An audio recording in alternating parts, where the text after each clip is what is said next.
जादूगर शैतान इब्लीस का बंदा होता है। वो इसके लिए सजदा करता है, इब्लीस की इबादत करता है, अल्लाह के हुक्म को उसकी खातिर छोड़ देता है और कभी तो कुरान मजीद की भी बेहरमती करता है। ग्रहों में फूंकने वालियों में फूंकने का अमल कैसे होता है? जादू के नफाज के लिए मुज़ाकरात के दौरान सबसे बड़ा शैतान खुद जादूगर के पास आता है। फिर उससे कहा जाता है, दीन में से क्या छोड़ोगे? मैं तुम्हें शैतानी खादिम दूंगा जो तुम्हारे पास होंगे। वजू छोड़ दो, सिर्फ तयम्मुम करो। वजू ना करो, तमाम नवाफिल छोड़ दो, 5 फर्ज नमाजों में से एक फर्ज छोड़ दो।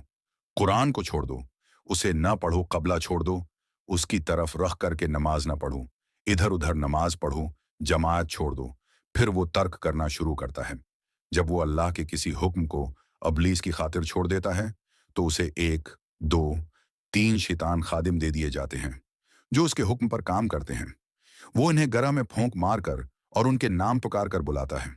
ये इंसानों के शैतान, जादूगर और जन्नात के शैतान, सरकशजन होते हैं जो एक दूसरे को फरेब आमीज बातें सिखाते हैं। जब ये मुआहदा मुकम्मल हो जाता है तो शायातीन उस जादूगर के गर्द मंडलाने लगते हैं। क्या मैं तुम्हें बताऊं कि शायातीन किन पर नाजिल होते हैं? हर झूठे, बहतानबाज, सख्त गुनाहगार पर। जितना उसका गुनाह और नाफरमानी बढ़ती है, इतना ही शयातीन उस पर ज्यादा नाजिल होते हैं और इतना ही वो इसके साथ मजबूती से खड़े हो जाते हैं। इसीलिए जादूगरों में सबसे बड़ा जादूगर वो होता है जो सबसे बड़ा काफिर हो।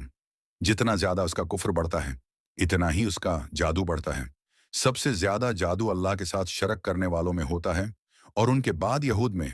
अल्लाह ताली फरमाता है, तुम मोमिनों के लिए सबसे ज्यादा दुश्मन यहूद और मिशरकों को पाओगे। और आज के दौर में भी जादू के लिए टीवी चैनल्स, माशरे, उदारे और दाई मौजूद हैं जो उसकी दावत देते हैं। किसी मुल्क में तो ऐसा शख्स होता है कि उसे जादूगर कहने के बजाय अफसोस के साथ राकी कहा जाता है।